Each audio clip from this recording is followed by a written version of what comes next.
Amis auditeurs, amis téléspectateurs, où que vous soyez, c'est avec plaisir que je me trouve devant vous pour partager un moment important. Il s'agit de l'approfondissement de la parole de Dieu. Nous abordons une nouvelle année, un nouveau trimestre, plus précisément, puisque nous sommes dans le cadre de l'étude de la leçon de l'école du sabbat. Ce trimestre, il nous est échu de partager ensemble ce thème Saint-Esprit et spiritualité. Terme à propos, puisque vu le temps dans lequel nous sommes, il est important pour nous de nous préparer à recevoir l'effusion du Saint-Esprit, comme il en était question à la Pentecôte au temps apostolique, pour que nous puissions, avec la puissance d'en haut, cette force qui motive, qui enlève les peurs, les timidités, qui galvanise les énergies, de nous préparer à collaborer avec Dieu comme les premiers chrétiens dans le témoignage chrétien pour que la parole de Dieu parcourt et boucle la terre et qu'ainsi Jésus soit préparé à revenir nous prendre. Saint-Esprit et spiritualité, on le comprend puisque nous sommes de terre, nous sommes des chutés, nous sommes incapables de vivre la vie de Dieu. Dieu donc, nous ayant créés à son image, va faire en sorte de nous recréer à son image en faisant de nous des êtres spirituels associés au Saint-Esprit pour vivre à nouveau la vie de Dieu et nous préparer pour l'éternité. Mais juste avant d'aller plus loin et d'aborder le thème pour cette semaine, nous allons prier pour demander au Seigneur de nous accompagner pendant cette nouvelle étude. Notre Père, notre Dieu, en tant que créateur de l'univers, tu assumes ton dessein éternel. Tu as créé, maintenant tu as racheté et bientôt tu vas restaurer. En attendant, nous voudrions comprendre ta parole que tu nous as donnée, le mode d'emploi de la vie spirituelle, la vie éternelle, pour que nous puissions la vivre adéquatement.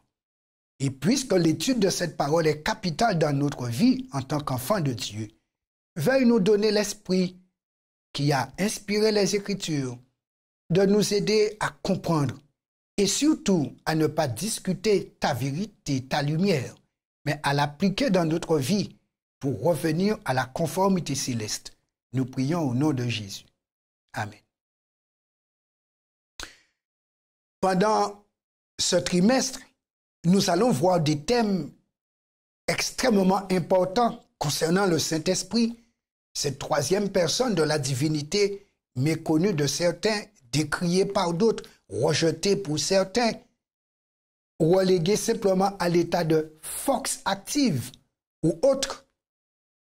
Au cours de ce trimestre, nous allons approfondir ce thème pour mieux connaître le Saint-Esprit, savoir comment il opère, quelle est sa mission pour que nous puissions collaborer avec lui, tout comme Jésus lui-même a collaboré avec le Saint-Esprit pour accomplir la mission que Dieu lui avait accordé de réaliser. Effectivement, Jésus a été conçu du Saint-Esprit. C'est pourquoi il est appelé Fils de Dieu. Jésus, à son baptême, a été rempli du Saint-Esprit, donc baptisé du Saint-Esprit. Et nous avons vu comment, sous la direction du Saint-Esprit, il a vaincu le diable. C'est pourquoi Dieu se propose de nous donner le même agent céleste pour pouvoir suivre Jésus à la trace et surtout vivre la vie spirituelle, la vie de Jésus. Jésus l'a promis d'ailleurs, disant dans Luc 6, verset 40, « Tout disciple accompli sera comme son maître ». Un chrétien, donc, doit être une photocopie conforme de Jésus. Et seul le Saint-Esprit peut nous amener à cette conformité. Bienvenue donc à cette étude sur le Saint-Esprit. Aujourd'hui, nous abordons ce thème pour la semaine, l'esprit et la parole. La Bible déclare ceci à propos d'elle-même.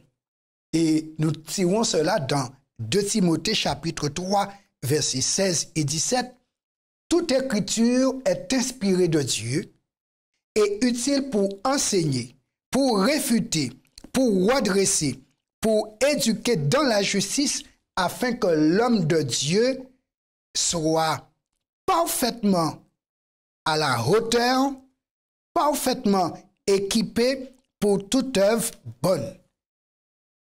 C'est aussi notre verset à mémoriser, car lorsque nous intériorisons la parole de Dieu, alors elle devient le pain pour notre âme, notre source d'énergie face aux tentations et insinuations, séductions du diable.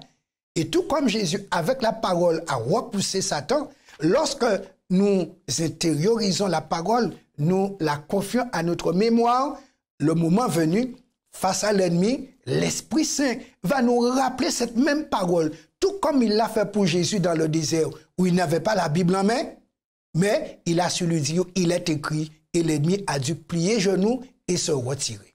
De même, nous aussi, lorsque, avec l'Esprit, sous sa direction, nous nous laissons guider par la parole, nous serons rendus à même de faire comme Jésus a fait, face au même ennemi, sous la direction du même Saint-Esprit. Oui, toute écriture est inspirée de Dieu. Il est question de cette parole.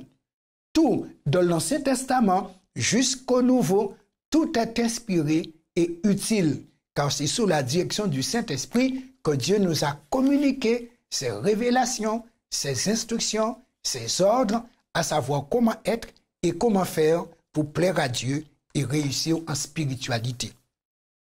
Ne nous trompons pas entre religiosité et spiritualité, car tout le monde peut être religieux. Même les animistes sont des religieux. Ils adorent l'esprit des ancêtres, l'esprit des arbres. Ils sont des religieux. Mais les spirituels, ce sont des personnes nées d'en haut, sous la conduite du Saint-Esprit, et qui sont capables de s'harmoniser sur la vie de Jésus, modèle humain que Dieu veut que nous puissions reproduire de manière à obtenir la décroissance pour le ciel. Photocopie conforme de Jésus, à savoir image de Dieu. La Bible remplit ce rôle, car elle est la parole de Dieu révélée à l'humanité à travers l'œuvre du Saint-Esprit. Dans la Bible, le Saint-Esprit nous révèle la volonté de Dieu à notre égard, nous montrant comment mener une vie qui lui plaît. Et c'est tout le sens du Notre Père. Que ta volonté soit faite sur la terre comme au ciel. Or, on ne peut pas rencontrer Dieu en direct, mais on peut le rencontrer dans l'invisible par l'acte de la foi, en étant attentif, et dans la parole, Dieu se rend audible et perceptible.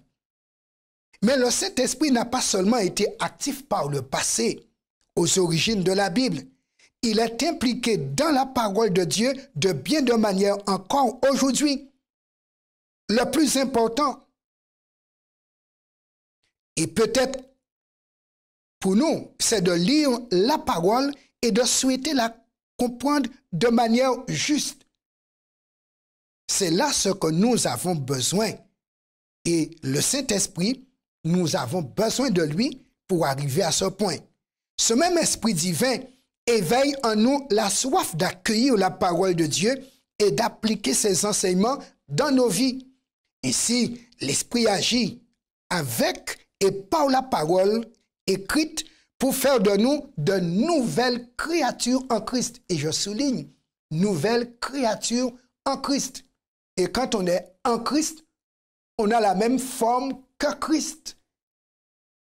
Cette semaine, nous suivrons l'action du Saint-Esprit en lien avec la Bible. Mais permettez-moi de vous dire que personnellement, j'ai fait rencontre avec le Saint-Esprit. Et j'avais l'habitude d'entendre sa voix. Mais ce jour-là, il a parlé d'une manière direct, personnel, indiscutable. J'étais en conflit avec un certain enseignement anti-trinitarien. Et ce jour-là, le Saint-Esprit a voulu me donner une leçon. J'étais jusqu'au Mexique.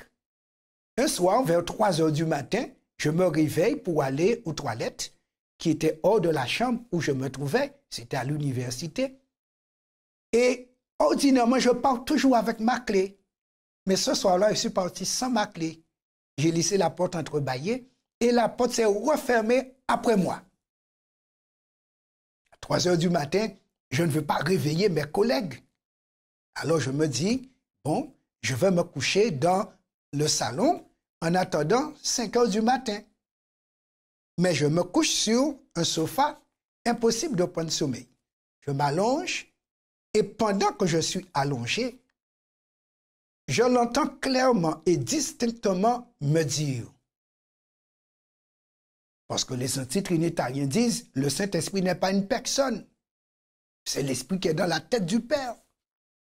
Eh bien, il m'a dit ceci, comment prier par quelqu'un à qui on ne doit pas s'adresser?